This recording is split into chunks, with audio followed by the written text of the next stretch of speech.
स्वागत है आपका आपके अपने चैनल एमजीएम करियर इंस्टीट्यूट में way you can achieve your goals in silence. तो बेटा लास्ट क्लास में हमने बेसिक मैथ्स पूरी कंप्लीट कर ली थी, ग्राफ्स वगैरह सब कुछ, और आज हम स्टार्ट करेंगे वेक्टर्स। तो बेटा आज का जो लेक्चर है ये भी आपका बेसिक मैथ्स का ही बेसिकली आप बोल सकते एक पार्ट है, बिकॉज पर्टिकुलर टॉपिक मैथ्स का है लेकिन क्योंकि पूरी फिजिक्स में इसका यूज़ होगा इसलिए चैप्टर आपके बहुत इंपॉर्टेंट है और आपके हर चैप्टर में आप इवन इसका रोल होगा। अगर ये आपके पास टॉपिक क्लियर नहीं होगा तो आपके पास प्रॉब्लम क्या आएगी कि आप चाहे चैप्टर आपके पास जो भी हो वहाँ आप कॉन्सेप्ट तो आप अटेम्प्ट कर दोगे, कॉन्सेप्ट तो आप क्रैक कर दोगे, लेकिन जो क्वेश्चन की जो न्यूमेरिकल होगा यानी जो उसका सॉल्यूशन होगा यानी जो उसकी स्टेप होगी उसमें आप कहीं अटक जाओगे अगर इस टॉपिक के कॉन्सेप्ट्स क्लियर नहीं हुए तो। सो इसलिए कॉन्सेप्ट वाइज और न्यूमेरिकल वाइज और सॉल्यूशन वाइज ये चैप्टर आपके लिए बहुत इंपॉर्टेंट है। तो बेटा आज का लेक्चर स्टार्ट करने से पहले अगर हमारे चैनल को आपने अभी तक सब्सक्राइब नहीं किया है तो सब्सक्राइब करें ताकि आने वाले जो भी वीडियोस हमारे हैं उनके नोटिफिकेशंस आपको टाइमली मिलते रहें। ठीक है बेटा, तो स्टार्ट करते हैं हम वेक्टर्स। ठीक है, अब वेक्टर्स बेसिकली होते क्या हैं इसके पहले हम इसकी भूमिका देखते हैं। इसकी आपके पास जो फिजिकल क्वांटिटीज़ होती हैं कि सबसे पहले फिजिकल क्वांटिटीज़ क्या होती हैं। फिजिकल क्वांटिटीज़ वो क्वांटिटीज़ होती हैं जिनको हम मेज़र कर सकते हैं, जिनको हम फिज़िकली मेज़र कर सकते हैं, यानी those quantities which can be measured. ठीक है, जैसे हम मेज़र किस किस को कर सकते हैं, जैसे फोर्स हो गया, आपकी डिस्टेंस हो गई, स्पीड हो गई, वेलोसिटी हो गई, वर्क हो गया, एनर्जी हो गई, इन सब को हम मेज़र कर सकते हैं, इसलिए फिज़िकल क्वांटिटीज़ कहलाती हैं। लेकिन इनके रेस्पेक्ट में एक दूसरी क्वांटिटीज़ भी होती हैं जिनको हम मेज़र नहीं कर पाते, जैसे लव, इमोशंस, एंगर, फियर, ये ऐसी क्वांटिटीज़ हैं जिनको हम मेज़र नहीं कर पाते। आपकी मदर आपसे कितना लव करती हैं, आप बोल सकते हो बहुत करती है, लेकिन उस बहुत को आप मेज़र नहीं कर सकते। ठीक है, तो वो क्वांटिटीज़ फिजिकल क्वांटिटीज़ नहीं कहलाती हैं। तो हम फिजिक्स में बेसिकली किन की स्टडीज़ करेंगे, सिर्फ फिजिकल क्वांटिटीज़ की ही स्टडी हम करेंगे। अब वो फिजिकल क्वांटिटीज़ बेटा दो तरह की होती है, कौन कौन सी, स्केलर क्वांटिटीज़ और वेक्टर क्वांटिटीज़। ठीक है, स्केलर क्वांटिटी और वेक्टर क्वांटिटीज़, आपने इन दोनों क्वांटिटीज़ का थोड़ा बहुत आइडिया क्लास 9th में भी ले लिया होगा, बिकॉज वहाँ पे भी क्लास 9th पे भी आपके पास स्केलर और वेक्टर क्वांटिटीज़ आती हैं। तो अगर हम बात करते हैं स्केलर क्वांटिटीज़ की, तो बेटा स्केलर क्वांटिटीज़ क्या होती हैं।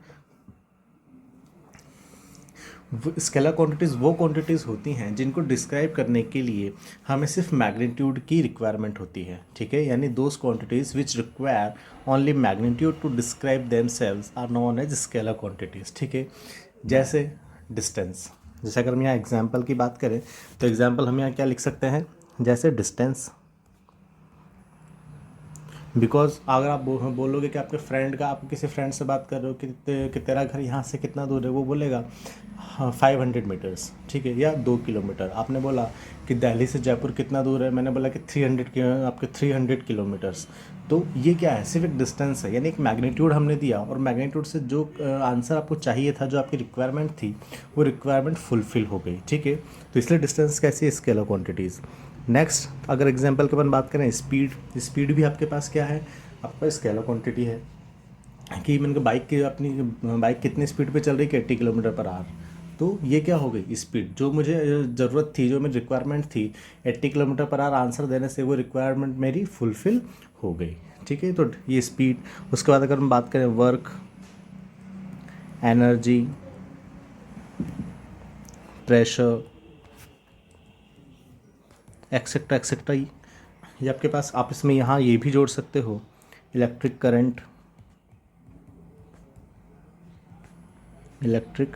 Current, time, etcetera. ये सारे क्वांटिटीज़ कैसी होती हैं, बेसिकली स्केलर क्वांटिटीज़ होती हैं। अब स्केलर क्वांटिटीज़ की खास बात क्या होती है कि ये एल्जेब्रिक लॉज ऑफ एडिशन को फॉलो करती हैं, यानी these quantities obey algebraic laws of addition. Algebraic laws of addition कैसे, यानी 3 2 5 डायरेक्ट। जैसे मैंने बोला कि यहाँ से एक करंट आई, ठीक है, 5 एम्पियर, उस 5 एम्पियर में से इस डायरेक्शन में 3 एम्पियर चली गई, तो बताओ यहाँ कितनी करंट जाएगी। तो आप आसानी से बोल दोगे कि सर 5 एम्पियर में से अगर 3 एम्पियर करंट इधर चली गई तो डेफिनेटली यहाँ पे 2 एम्पियर करंट आएगी। ठीक है, ये आपने कैसे बोला, एल्जेब्रा यूज़ करके, जो बेसिक एल्जेब्रा है उसको यूज़ कर 5 - 3 = 2। तो जहाँ भी ये लॉज आपके पास एप्लीकेबल होंगे, जहाँ ये वाली मैथमेटिक्स यूज़ होगी, वो कहलाएगी स्केलर क्वान्टिटीज़। ठीक है, अब जो नेक्स्ट क्वांटिटीज़ होती हैं that are known as basically vector quantities. ठीक है। स्केलर क्वांटिटीज़ की हमने बात कर ली। सिर्फ मैग्नीट्यूड रिक्वायरमेंट होता है, इनको डायरेक्शन या किसी और चीज़ की रिक्वायरमेंट नहीं होती है डिस्क्राइब करने के लिए, ठीक है। अब जो नेक्स्ट तरह की क्वांटिटी होती है दैट आर वेक्टर क्वांटिटीज़। अब वेक्टर क्वांटिटीज़ क्या होती है कि बेटा इनको डिस्क्राइब करने के लिए मैग्नीट्यूड सफिशिएंट नहीं होता है, magnitude is not sufficient to describe them, but along with magnitude direction is also required to describe them। यानी इन क्वांटिटीज़ को डिस्क्राइब करने के लिए हमें डायरेक्शन की भी ज़रूरत पड़ती है, ठीक है। पहला पॉइंट। दूसरा पॉइंट अगर हम बात करें, ये जो वेक्टर क्वांटिटीज़ होती हैं ये वेक्टर लॉज ऑफ एडिशन को फॉलो करती हैं। अब वेक्टर लॉज ऑफ एडिशन क्या होते हैं हम देखेंगे इनको अभी, ठीक है। वो आपके 3 तरह के होते हैं, triangle of addition, parallelogram of law of addition, polygon law of addition. ये हम आगे के लेक्चर्स में देखेंगे, ठीक है। तो वेक्टर क्वांटिटीज़ की 2 चीज़ें क्या क्या, मैग्नीट्यूड के साथ डायरेक्शन की भी रिक्वायरमेंट होती है और वेक्टर लॉज ऑफ एडिशन को फॉलो करती हैं। वेक्टर लॉज ऑफ एडिशन खास बात क्या है, आप यहाँ पे देखो कि जो वेक्टर लॉज ऑफ एडिशन है उनमें जो 2 क्वांटिटीज़ के बीच में या जो 2 यूनिट्स हमारे पास हैं उनके बीच में जो एंगल्स होते हैं वो भी यहाँ पे इंपॉर्टेंट होते हैं और उनको भी कैलकुलेट किया जाता है, ठीक है। दोनों में अंतर समझो, अलजेब्रिक लॉज ऑफ एडिशन और वेक्टर लॉज ऑफ एडिशन में अंतर क्या है कि अलजेब्रिक लॉज ऑफ एडिशन में हम एंगल्स को कंसिडर नहीं करते। लाइक ऊपर वाले एग्जांपल में आप आइए, जैसे यहाँ पे ये 5 एम्पेयर करंट था और ये 3 एम्पेयर करंट था, इनके बीच में हमें इससे कोई मतलब नहीं है कि यहाँ जो एंगल है ये एंगल कितना है, बिकॉज ये एंगल इनकी कैलकुलेशन को अफेक्ट नहीं कर रहा है। या हम ये भी बोल सकते हैं कि यहाँ जो कैलकुलेशन होने वाली है वो इस एंगल पर डिपेंड नहीं कर रही है। तो जब एंगल आपका कंसिडर नहीं किया जाता है तो वो अलजेब्रा कौन सी होती है, अलजेब्रिक लॉज, ठीक है, यानी बेसिक अलजेब्रा। और जब वहाँ पे हम 2 क्वांटिटीज़ या 2 यूनिट्स जिनको हम ऐड कर रहे हैं या सब्ट्रैक्ट कर रहे हैं, जिनका हम कैलकुलेशन कर रहे हैं, अगर उनके बीच एंगल्स को भी हम कंसिडर कर रहे हैं तो वो क्या कहलाती है, basically vector laws of addition या वेक्टर अलजेब्रा, ठीक है। जैसे एग्जांपल हम लेते हैं, मैंने बोला कि एक फोर्स ये रहा और एक फोर्स ये रहा, ठीक है। जैसे इसके बिकॉज इसके एग्जांपल्स क्या क्या होते हैं, पहले अपन इसके एग्जांपल्स की अगर बात कर लें तो वेक्टर क्वांटिटीज़ के एग्जांपल्स क्या क्या होंगे, like velocity, displacement, acceleration, force etcetera. ये सारी क्वांटिटीज़ कैसी हैं, वेक्टर क्वांटिटीज़ होती हैं। तो अब जैसे अगर मेरे पास फोर्स है, लाइक ये एक फोर्स लो और ये एक फोर्स लो, राइट, F1 और F2, ठीक है। F1 इक्वल्स टू मान लीजिए मेरे पास 3 न्यूटन है और F2 इक्वल्स टू मेरे पास 5 न्यूटन है। तो अगर मुझे इन दोनों को ऐड करना है तो मैं direct F1 plus F2 equal to 5 newton plus 3 newton equals to 8 newton नहीं कर सकता, बिकॉज यहाँ पे इन दोनों के बीच में जो एंगल होगा मुझे वो एंगल की भी रिक्वायरमेंट होगी इनकी कैलकुलेशन करने के लिए। तो बेसिकली बेसिक अलजेब्रा और वेक्टर अलजेब्रा में यही मेन डिफरेंस होता है, ठीक है। इसके आगे की बातें हम और जानेंगे जब हम इसके वेक्टर एडिशन के बारे में हम देखेंगे, वहाँ पे इन चीज़ों के बारे में और बात करेंगे। अभी वेक्टर्स के बारे में आपको सिर्फ क्या समझना है कि यहाँ पे मैग्नीट्यूड के साथ साथ डायरेक्शन की भी आवश्यकता होती है। और जो सबसे इम्पोर्टेंट चीज़ यहाँ पे that is they must obey vector laws of addition. यानी कोई क्वांटिटी आपके पास ऐसी भी हो सकती है जो मैग्नीट्यूड तो है लेकिन उसके पास डायरेक्शन भी है, इवन मैग्नीट्यूड भी है और डायरेक्शन भी है, बट फिर भी वो आपके पास वेक्टर नहीं कहलाएगी। ज़रा सोचो कौन सी क्वांटिटी ऐसी होगी, सोच के देखो। आपको ज़्यादा दूर जाने की ज़रूरत नहीं है, वो क्वांटिटी बेसिकली हमने ऊपर ही डिस्क्राइब की है या ऊपर ही हमने उसके बारे में बात की थी, दैट इज़ इलेक्ट्रिक करंट। आपको पता होगा ये इलेक्ट्रिक करंट का मैग्नीट्यूड हो गया 5 एम्पेयर 3 एम्पेयर, और आपको पता है इलेक्ट्रिक करंट की डायरेक्शन भी होती है, इलेक्ट्रिक करंट की डायरेक्शन भी होती है, बट फिर भी हम इसको वेक्टर क्वांटिटी कंसिडर नहीं कर रहे। क्यों नहीं कर रहे, बिकॉज ये वेक्टर लॉज ऑफ एडिशन को फॉलो नहीं करता है, ये वेक्टर अलजेब्रा को फॉलो नहीं करता है, ये ओबे किसको करता है, बेसिक अलजेब्रा को ओबे करता है। इसलिए आपकी जो इलेक्ट्रिक करंट है वो वेक्टर क्वांटिटी नहीं कहलाती, ठीक है। तो 3 चीज़ें हैं किसी भी वेक्टर क्वांटिटी को डिस्क्राइब करने के लिए। पहला क्या क्या, मैग्नीट्यूड, दूसरी डायरेक्शन, एंड द तीसरी must obey vector laws of addition. ये 3 चीज़ें हैं किसी वेक्टर को बताने के लिए। आई होप ये बात आपको समझ में आई होगी, ठीक है। नेक्स्ट चीज़ हम आते हैं रिप्रेजेंटेशन ऑफ वेक्टर। यानी एक वेक्टर को मुझे रिप्रेजेंट करना है तो बेसिकली वो कैसे होगा। तो देखो वेक्टर बेसिकली आपके पास क्या होता है, मैग्नीट्यूड प्लस डायरेक्शन, यानी आपके पास मैग्नीट्यूड भी होगा और डायरेक्शन भी होगा। तो इसलिए मैंने एक वेक्टर को सबसे पहले मुझे अगर वेक्टर को दर्शाना है बेटा, दिखाना है, तो मैं कैसे दिखाऊंगा, किसी भी वेक्टर के ऊपर एक या किसी भी जो क्वांटिटी मेरे पास है उसके ऊपर एरो साइन लगा के, यहाँ जो एरो साइन है ये क्या बता रहा है आपको, उसकी डायरेक्शन इंडिकेट कर रहा है, यानी एरो साइन डायरेक्शन इंडिकेट कर रहा है। अगर मैंने सिर्फ एक ये क्वांटिटी लिखी है जिसके ऊपर एरो नहीं लगाया है तो it means this is scalar quantity, because इससे आपके बारे में बिकॉज इससे आपको डायरेक्शन के बारे में कोई इन्फॉर्मेशन नहीं मिल रही है, इसलिए ये एक स्केलर क्वांटिटी है। लेकिन अगर मुझे इसे एक वेक्टर क्वांटिटी बनाना है तो मुझे इसके ऊपर एक एरो लगाना पड़ेगा। Now this is a vector quantity. I hope you got it. अब इस वेक्टर क्वांटिटी को मैं डिनोट कैसे करूँ, ठीक है, तो इसके पास दो पार्ट्स इसके होते हैं। जो वेक्टर क्वांटिटी आपके पास होगी इसके दो पार्ट्स होंगे, क्या क्या, मैग्नीट्यूड और डायरेक्शन। तो बेटा मैग्नीट्यूड के लिए हम यूज़ क्या करते हैं, इसका मॉड्यूलस। आपने मैथ्स में पढ़ोगे ये वाली चीज़ कि इस मैग्नीट्यूड के लिए हम क्या यूज़ करते हैं, इसका मॉड्यूलस।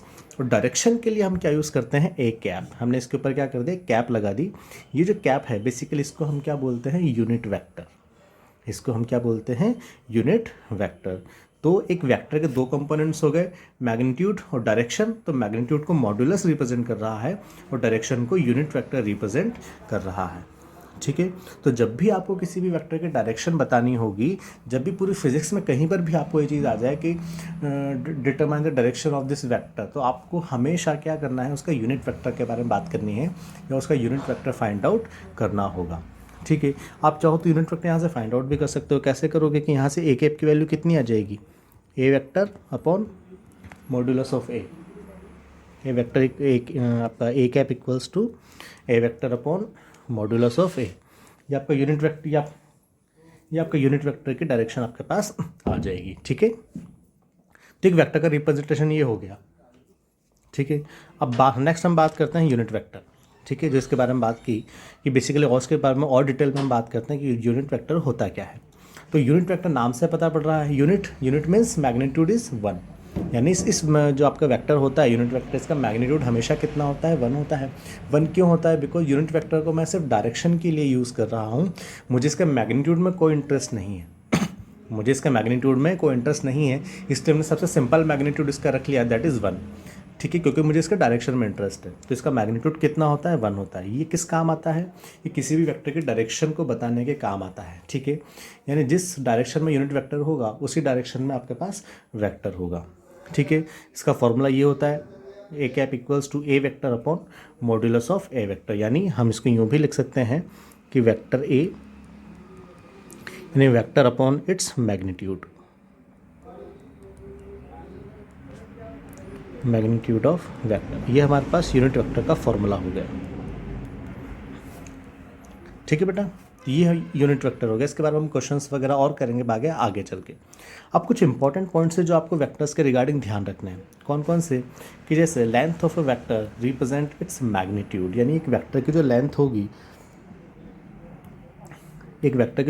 वो बेसिकली क्या रिप्रेजेंट करेगी, आपको उसका मैग्नीट्यूड रिप्रेजेंट करेगी। लाइक मैंने एक वेक्टर यहाँ बनाया, दैट इज़ ए वेक्टर, ठीक है।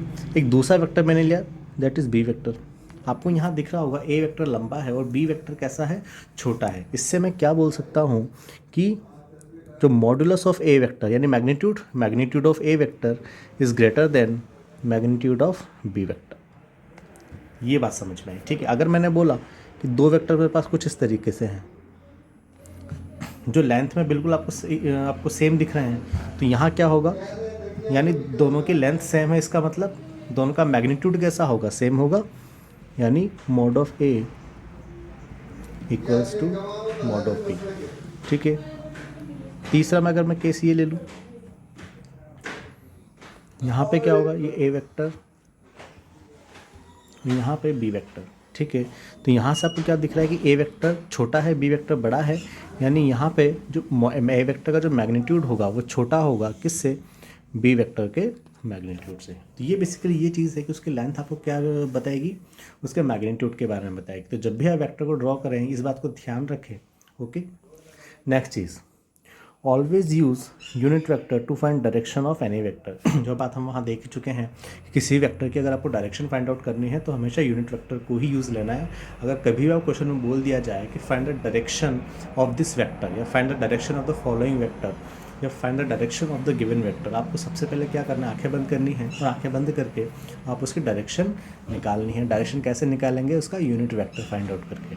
यानी कभी भी आपको दिया जाए find the direction of the given vector, then आपको इसका मतलब क्या है कि आपको उसका यूनिट वेक्टर फाइंड आउट करना है। Okay, next point, direction means angle. यानी जब वो आपसे बोला जा रहा है कि डायरेक्शन फाइंड आउट करनी है, इसका मतलब क्या है कि आपको उस एंगल फाइंड आउट करना है किसी के रेस्पेक्ट में। जैसे मैंने बोला कि मेरे पास एक्स एक्सिस है, ठीक है, ये मेरे पास ए वेक्टर है, तो इस ए वेक्टर की डायरेक्शन क्या है, 30 degree from x axis, 30 degree from x axis, ठीक है। इस ए वेक्टर की डायरेक्शन क्या है, 30 degree from A x axis. Okay, next जो अपने पास इंपॉर्टेंट पॉइंट है, ये पॉइंट बेसिकली बहुत ज़्यादा इंपॉर्टेंट है। ये पॉइंट आपको क्या बोलता है कि without changing in length if vectors are shifted parallel then it remains unchanged. यानी अगर मैं किसी वेक्टर के लेंथ में चेंज नहीं करता हूँ और बिना लेंथ में चेंज के मैं उसको पैरेलल शिफ्ट कर देता हूँ तो उस वेक्टर में कोई भी चेंज नहीं आएगा। आप खुद भी सोच के देखो कैसे होगा, बिकॉज वेक्टर के पास क्या क्या है, मैग्नीट्यूड है और लेंथ है। अगर मैं लेंथ चेंज नहीं कर रहा हूँ इसका मतलब मैंने उसका मैग्नीट्यूड चेंज नहीं किया और मैं उसको पैरेलल शिफ्ट कर रहा हूँ। आपको पता होगा, आपने 10 तक मैथ्स पढ़ी है तो आपको पता होगा कि दो पैरेलल लाइंस के बीच में एंगल कितना होता है, 0 डिग्री, ठीक है। दो पैरेलल लाइंस के बीच में आपका एंगल कितना होगा, 0 डिग्री होगा। तो अगर मैं उस वेक्टर को पैरेलल शिफ्ट कर रहा हूँ तो दोनों के बीच में एंगल कितना होगा, 0 डिग्री। और जब 0 डिग्री है यानी दोनों की डायरेक्शन अभी भी कैसी है, सेम है। यानी अगर दो वेक्टर्स के बीच में एंगल 0 डिग्री है यानी उनकी डायरेक्शन कैसी है, सेम है। दोनों एक ही डायरेक्शन में इंडिकेट कर रहे हैं, दोनों एक ही डायरेक्शन को इंडिकेट कर रहे हैं, ठीक है। तो आपका जब भी आप पैरेलल शिफ्ट करोगे तो आपके वेक्टर में कोई भी चेंज नहीं होगा। जैसे अपन यहाँ देखते हैं कि ये ए वेक्टर मेरे पास है, ठीक है, और ये बी वेक्टर मेरे पास है, ठीक है। अब इस बी वेक्टर को मैं क्या करता हूँ, इस बी वेक्टर को मैं उठा के इधर रख देता हूँ, ठीक है। इस बी वेक्टर को उठा के मैंने यहाँ रख दिया तो देखो इसकी लेंथ में मैं कोई चेंज नहीं कर रहा हूँ, इसकी लेंथ भी मैं एज इट इज़ ले रहा हूँ, ठीक है। और बस इसको मैंने यहाँ से उठा के यहाँ बना दिया और जैसे ही मैंने इसको यहाँ से उठा के यहाँ बनाया तो ये भी मेरे पास क्या हो गया, बी वेक्टर हो गया, ठीक है। तो इससे मेरे जो इक्वेशन है या मेरे पास जो भी डायग्राम है या मेरे पास जो भी सिचुएशन है उस पर कोई भी इफेक्ट नहीं पड़ेगा, ठीक। तो मैं किसी भी वेक्टर को कहीं भी उठा के ऐसे रख सकता हूँ। जैसे एक एग्जांपल आप और लीजिए, मान लो ए वेक्टर आपको यहाँ दे रखा है, बी वेक्टर आपको, या इसको ऐसे ले लो, बी वेक्टर आपको कुछ ऐसे दे रखा है, ठीक है, और सी वेक्टर आपको कुछ ऐसे दे रखा है, ठीक है। मैंने क्या किया, इन सबको उठा के यहाँ पे रख दिया, ठीक है। जैसे बी वेक्टर है, इस बी वेक्टर को मैंने इसके पैरेलल शिफ्ट किया और मैंने इसको कहीं यहाँ पे रख दिया, ठीक है। जो सी वेक्टर है इसको भी मैंने यहाँ से उठाया और जस्ट इसको मैंने कहीं यहाँ पे रख दिया। तो इस जैसे मैंने इनको यहाँ से डिस्प्लेस किया, लेकिन क्योंकि मैंने इनको डिस्प्लेस इनकी इनिशियल पोजीशन के पैरेलल ही किया है तो इससे मेरे वेक्टर्स पे कोई भी इफेक्ट नहीं पड़ेगा, ठीक है। तो ये मेरे पास सी वेक्टर, तो इसलिए ये पॉइंट आपके पास बहुत इंपॉर्टेंट है। ओके, आई होप ये यहाँ तक की बातें आपको समझ में आई होंगी, ठीक है बेटा। अब जो नेक्स्ट पॉइंट हमारे पास आता है, नेक्स्ट पार्ट आता है इस चैप्टर में, that is types of vector. यानी वेक्टर के टाइप्स, बेसिकली वेक्टर कितने टाइप्स के होते हैं। तो अगर हम फर्स्ट बात करें एक्सियल वेक्टर, एक्सियल वेक्टर आपके पास कहाँ आएगा, जब आप रोटेशनल मोशन पढ़ोगे तो वहाँ पे एक्सियल वेक्टर आपको देखने को मिलेंगे, ठीक है। एक्सियल वेक्टर हमेशा कहाँ होते हैं, एक्सिस के डायरेक्शन में, यानी एक्सिस ऑफ रोटेशन की डायरेक्शन में हम आपके कौन होते हैं, एक्सियल वेक्टर होते हैं। इनके डायरेक्शन हम कैसे देते हैं, राइट हैंड थंब रूल से। हम पढ़ेंगे जब वेक्टर्स पढ़ेंगे या क्रॉस प्रोडक्ट हम पढ़ेंगे वेक्टर्स में, वहाँ पर हम इसके डायरेक्शन के बारे में बात करेंगे। नेक्स्ट होता है पैरेलल वेक्टर्स। पैरेलल वेक्टर्स हम देख चुके हैं कि पैरेलल वेक्टर्स क्या होता है, जिन वेक्टर्स के बीच में एंगल 0 डिग्री होगा, यानी दो पैरेलल लाइंस, यानी दो वेक्टर्स जिनके बीच में एंगल 0 डिग्री होगा, वो क्या कहलाएंगे, पैरेलल वेक्टर्स कहलाएंगे, ठीक है।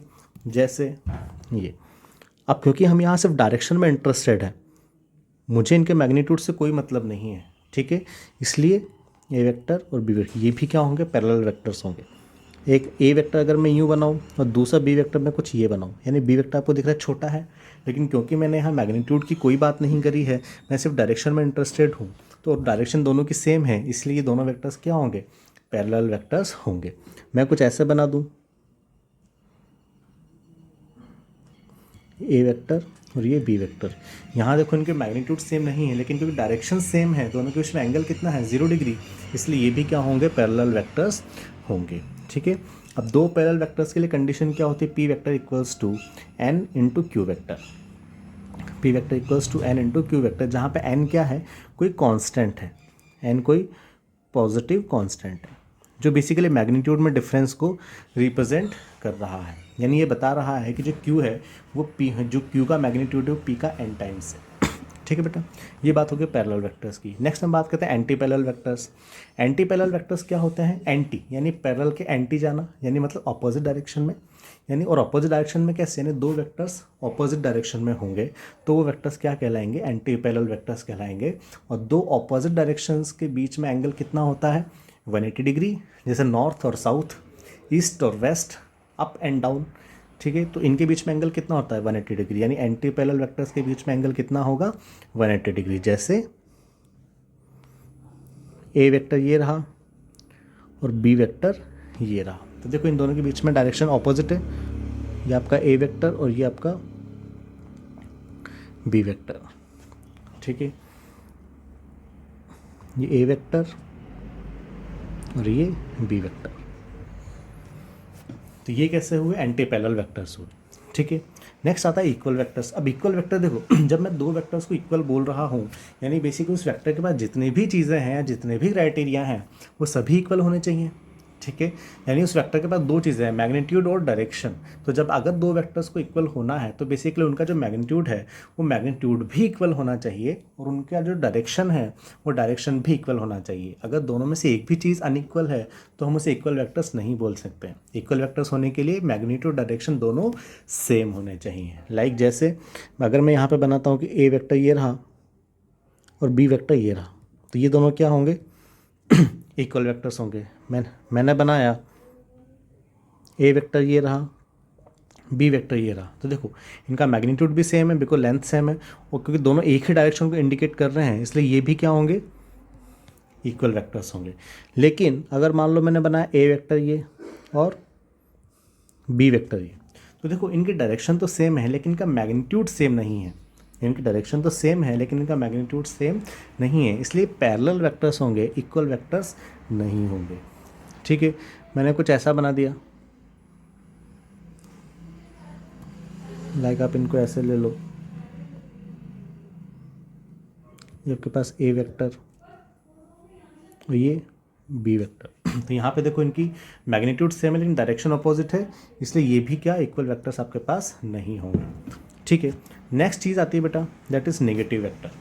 नेगेटिव वेक्टर क्या होता है, नेगेटिव यानी किसी चीज़ का नेगेटिव, यानी किसी वेक्टर का नेगेटिव क्या होगा उसके ऑपोजिट डायरेक्शन में। ठीक है, यानी मैग्नीट्यूड सेम रहेगा लेकिन डायरेक्शन कैसी रहेगी, ऑपोजिट रहेगी। लाइक जैसे ए वेक्टर अगर ये आपके पास है तो अगर मुझे इसका नेगेटिव वेक्टर बनाना है तो बेसिकली नेगेटिव वेक्टर कैसा बनेगा, इसका same magnitude but opposite in direction, ये मेरे पास क्या हो जाएगा negative of A vector. I hope ये समझ में आया होगा आपको। कोप्लेनर वेक्टर्स, कोप्लेनर वेक्टर्स क्या होते हैं, जो वेक्टर्स सेम प्लेन में लाई करते हैं। जैसे ये एक्स वाई प्लेन मेरे पास है, अब मैं यहाँ पे कुछ तीन वेक्टर्स बनाता हूँ। मान लो मैंने एक ये वेक्टर बना दिया ए वेक्टर, दूसरा मैंने बी वेक्टर बना दिया, तीसरा मैंने सी वेक्टर बना दिया, तो ये तीनों कैसे हैं सेम प्लेन में है, इसलिए ये क्या होंगे कोप्लेनर वेक्टर्स होंगे। आप इसको ऐसे भी समझ सकते हो कि आपके सामने जो टेबल रखी हुई है उस टेबल में आप 2 3 4 पेन आप कैसे भी रख दो।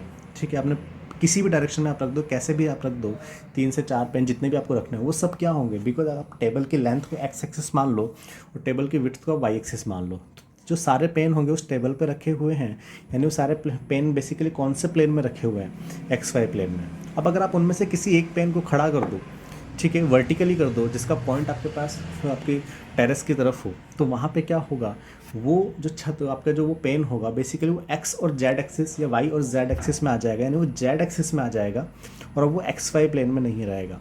तो पहले जब वो टेबल के ऊपर रखा था तो एक्स वाई प्लेन में था, यानी सारे वहाँ पे जो वेक्टर्स थे वो कैसे थे, कोप्लेनर वेक्टर्स थे, बिकॉज सेम प्लेन में थे। लेकिन अब जैसे ही आपने एक पेन को खड़ा किया, वर्टिकल किया, तो अब ये वाला जो वेक्टर होगा या ये वाला जो आपके पास पेन होगा ये सेम प्लेन में नहीं होगा, तो ये उनके रेस्पेक्ट में कोप्लेनर वेक्टर नहीं होगा। आई होप ये बात आपको समझ में आई होगी। ठीक है, नेक्स्ट आता है बेटा बेस वेक्टर्स। ये एक बहुत इंपॉर्टेंट है बेस वेक्टर्स, ये एक्चुअली आइडेंटिफिकेशन है। ठीक है, जैसे आपसे आइडेंटिफिकेशन मांगी जाए, जैसे मान लो टीम इंडिया है, टीम इंडिया को हम कैसे जानते हैं, ब्लू जर्सी, यानी उनकी जो यूनिफॉर्म है वो कैसी है, ब्लू यूनिफॉर्म। आप अगर मैच देख रहे हो और वहाँ देख रहे हो कि जो टीम्स हैं वो वाइट में खेल रही हैं, यानी वाइट यूनिफॉर्म में खेल रही हैं, इसका मतलब क्या है कि वो वाइट यूनिफॉर्म क्या इंडिकेट कर रही है कि वो टेस्ट मैच खेल रहे हैं। वहीं अगर वो ब्लू यूनिफॉर्म में खेल रहे हैं, यानी वो लिमिटेड ओवर्स क्रिकेट खेल रहे हैं। तो ये बेसिकली क्या, एक नोटेशन है, एक इंडिकेशन है। यहाँ आई cap, J cap, K cap, ये क्या है, एक इंडिकेशन है। किसके इंडिकेशन है, आई कैप। आपने यानी कैप देख के आपको ये तो पता लग रहा होगा कि यूनिट वेक्टर है, यानी ये यूनिट वेक्टर किस डायरेक्शन में है, तो हम लिख सकते हैं यहाँ पे यूनिट वेक्टर, बिकॉज हमारे पास डायरेक्शन सिर्फ 3 डायरेक्शन होती है, एक्स एक्सिस, वाई एक्सिस और जेड एक्सिस। तो तीनों जो यूनिट वेक्टर्स हैं एक एक डायरेक्शन में है। आई कैप आपके पास है unit vector along X axis. उसी तरीके से जे कैप हमारे पास है क्या, unit vector along Y axis. और के कैप हमारे पास है unit vector along Z axis. तो मान लो किसी कोई वेक्टर के 3 कंपोनेंट्स है, यानी वो एक्स में भी, वाई में भी है, जेड में भी है, ठीक है, उसको रिप्रेजेंट करना है। तो जो आई कैप में जो उसका नोटिफिकेशन, जैसे मैंने बोला कि A vector equals to A X I cap plus A Y J cap plus A Z K cap. इसका मतलब क्या है कि जो ए वेक्टर है उसका A X component X direction में है, A Y component Y direction में है, और ए जेड कंपोनेंट आपका जेड डायरेक्शन में है। यानी ए एक्स क्या है, component of A vector along X axis. A Y क्या होगा,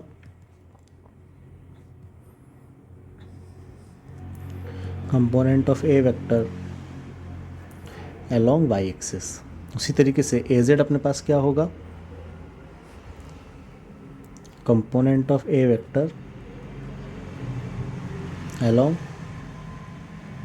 जेड एक्सिस। ठीक है बेटा, जैसे 3 i k plus 4 j cap है, तो अगर इसमें एक्स वाई प्लेन में इसको मैं डिनोट करूँ तो 3 कहीं यहाँ होगा और 4 कहीं यहाँ पे होगा। तो ये जो वेक्टर आपके पास बना है, बेसिकली ये वेक्टर क्या होगा, A cap, A vector equals to 3 i k plus 4 j cap. यहाँ पे ये जो पार्ट है, यानी एक्स में कितना है 3 है और वाई में कितना है 4 है। ठीक है, इसी तरीके से मान लीजिए ये एक्स और वाई एक्सिस था, एक्स और वाई एक्सिस। यहाँ मुझे जे कैप और के कैप दे रखा है, तो मान लो मैं जे कैप इसे ले लेता हूँ, यानी वाई एक्सिस में इसे ले लेता हूँ, और जेड एक्स यानी वाई जेड प्लेन में इसको ले लेता हूँ। तो जे कैप कितना है 1, तो 1 मान लो मैंने कहीं यहाँ पे ले लिया, दैट इज़ 1। वाई एक्सिस में कितना है 1 और जेड एक्सिस में कितना है 2, मैंने 2 कहीं यहाँ ले लिया। तो इन दोनों को मिलाने वाली जो लाइन है कहीं यहाँ पे, यानी ये जो वेक्टर होगा, ये वेक्टर मेरे पास क्या है, A vector equals to J cap plus 2 K cap. तो बेटा ये हुआ हमारे पास क्या, बेस वेक्टर्स। हमेशा हम वेक्टर्स को इसी फॉर्म में डिनोट करेंगे, I cap, J cap, K cap से। ओके, अब अगर जो वेक्टर आपको दे रखा है A vector equals to X I cap plus Y J cap plus Z K cap, इसका मैग्नीट्यूड अगर आपसे पूछा होगा तो बेटा इसका मैग्नीट्यूड क्या होगा, under root X square plus Y square plus Z square. जब भी वेक्टर आपको इसके बेस वेक्टर्स की फॉर्म में दिया जाए, आई cap, J cap, K cap की फॉर्म में दिया जाए, उसका मैग्नीट्यूड अगर आपको निकालना हो तो वो क्या हो जाएगा, X square plus Y square plus Z square. जो इनके I cap, J cap, K cap के कोफिशिएंट हैं उनको आप स्क्वायर करके ऐड कर दो। अगर मान लो कोई वेक्टर में जेड नहीं है, सिर्फ x I cap plus Y J cap, जैसे ऊपर 3 आई कैप प्लस 4 जे कैप है, तो यहाँ उसका जो मैग्नीट्यूड है वो क्या हो जाएगा, X square plus Y square, यानी 3 स्क्वायर प्लस 4 स्क्वायर। यानी यहाँ पे इसका मैग्नीट्यूड बेसिकली आपके पास कितना हो जाएगा, 3 स्क्वायर प्लस 4 स्क्वायर, यानी इक्वल्स टू 5। ठीक है, तो ये वाली बात है बेस वेक्टर्स की होगी। नेक्स्ट अगर अपन बात करेंगे, that is position and displacement vector. Position vector basically क्या होता है, किसी भी पॉइंट की हमें पोजीशन के बारे में इंफॉर्मेशन देता है स्पेस में, यानी बेसिकली स्पेस में वो पॉइंट कहाँ पे लोकेटेड है या उसकी इन्फॉर्मेशन क्या है। ठीक है, उसकी पोजीशन, जैसे आपके कोऑर्डिनेट्स होते हैं, लॉन्गिट्यूड्स, लैटिट्यूड्स होते हैं, ये क्या होते हैं, किसी भी सिटी के बारे में, किसी भी स्टेट के बारे में, किसी भी कंट्री के बारे में, किसी पर्टिकुलर लोकेशन के बारे में आपको क्या देते हैं उसकी पूरा जो वर्ल्ड का मैप है, अर्थ पे जो उसकी जो लोकेशन है, उससे आप उस सिटी को देख सकते हो या बता सकते हो। ठीक है, तो पोजीशन वेक्टर्स क्या होता है आपके पास, ये स्पेस में किसी भी पॉइंट की पोजीशन को बताता है। वहीं डिस्प्लेसमेंट वेक्टर क्या बताता है, स्पेस में उस पॉइंट की डिस्प्लेसमेंट को बताता है। जैसे ये एक्स वाई प्लेन है, अब देखो ये पॉइंट है मेरे पास एक ए, ए वेक्टर, आप इसको ए बोल दो, ये पॉइंट है मेरे पास बी। तो ए पॉइंट की एक्स वाई प्लेन में लोकेशन क्या है, किसका इसका एक्स एक्सिस में इसकी पोजीशन क्या है x1, वाई एक्सिस में y1 और जेड एक्सिस में z1। ठीक है, तो अगर मुझे इसका वेक्टर पोजीशन वेक्टर बनाना है तो पोजीशन वेक्टर क्या होगा, basically r1 vector. r1 vector को मैं क्या लिख सकता हूँ, x1 i cap plus y1 j cap plus z1 k cap. ठीक है, उसी तरीके से r2 वेक्टर जो है, r2 वेक्टर क्या होगा, r2 वेक्टर की पोजीशन कितनी, x2 y2 z2, यानी x2 i cap plus y2 j cap plus z2 k cap. तो ये हमारे पास हो गया r1 r2 क्या पोजीशन वेक्टर्स। अब अगर मुझे इसके डिस्प्लेसमेंट वेक्टर निकालना है तो डिस्प्लेसमेंट वेक्टर बेसिकली क्या हो जाएगा आपके पास, b माइनस ए। तो b माइनस ए बेसिकली क्या हो जाएगा, x2 minus x1 i cap plus y2 minus y1 j cap plus z2 minus z1 के कैप। यानी पहले ही ए पे था, बाद में बी पे चला गया, तो कितना डिस्प्लेस हुआ, तो b माइनस ए, यानी हम x2 माइनस x1 कर देंगे, y कैप में आ जाएगा, यानी वो x एक्सिस के अलॉन्ग कितना डिस्प्लेस्ड हुआ, y2 माइनस y1 में वो y एक्सिस के अंदर कितना डिस्प्लेस हुआ, और z2 माइनस z1 यानी वो z एक्सिस के अलॉन्ग कितना डिस्प्लेस्ड हुआ। तो ये बेसिकली बात हो गई पोजीशन और डिस्प्लेसमेंट वेक्टर की। अब जो लास्ट हमारे पास है that is zero vector. Zero vector क्या होगा, वो वेक्टर जिसका मैग्नीट्यूड जीरो होता है वो जीरो वेक्टर कहलाता है। जीरो वेक्टर आप ऐड कैसे निकालोगे, मैं आपको 2 दे दूँ, वो बोलो मुझे अब यहाँ पर रिजल्टेंट जीरो चाहिए, तो आप क्या करोगे, इसमें -2 ऐड कर दोगे। अब मैं इसको ऐसे भी लिख सकता हूँ 2 प्लस -2 इक्वल टू 0। तो आपको जीरो वेक्टर कैसे मिला कि किसी भी वेक्टर में आपने उसका नेगेटिव वेक्टर ऐड कर दिया। ठीक है, तो हम किसी वेक्टर में जब नेगेटिव वेक्टर ऐड करेंगे तो मुझे क्या मिलेगा, जीरो वेक्टर मिलेगा। यानी से ए वेक्टर मेरे पास है और मुझे क्या चाहिए, जीरो वेक्टर चाहिए। तो बेसिकली बेटा वो क्या होगा, A vector plus minus of A vector, यानी उसका नेगेटिव मैंने ऐड कर दिया। अब अगर मैं सिर्फ इतना लिखता हूँ तो बेसिकली मेरे पास ये इक्वेशन गलत होगी, बिकॉज जब मैं जीरो वेक्टर की बात कर रहा हूँ तो मुझे यहाँ पे इसके आगे वेक्टर का साइन लगाना पड़ेगा, तब ये इक्वेशन करेक्ट है। अगर मैं सिर्फ जल्दबाजी में इसको सिर्फ ऐसा लिख देता हूँ इक्वल टू 0, इट मीन्स ये एक रॉन्ग है, बिकॉज जीरो आपके पास यहाँ पे वेक्टर है और आपने वेक्टर के यहाँ एरो साइन नहीं लगा रखा है, तो इसलिए इस चीज़ का हमेशा ध्यान रखें। तो बेटा आई होप यहाँ की आज की क्लास आपको समझ में आई होगी। इसके बाद की चीज़ें हम नेक्स्ट वीडियो में देखेंगे। ओके बेटा, गुड।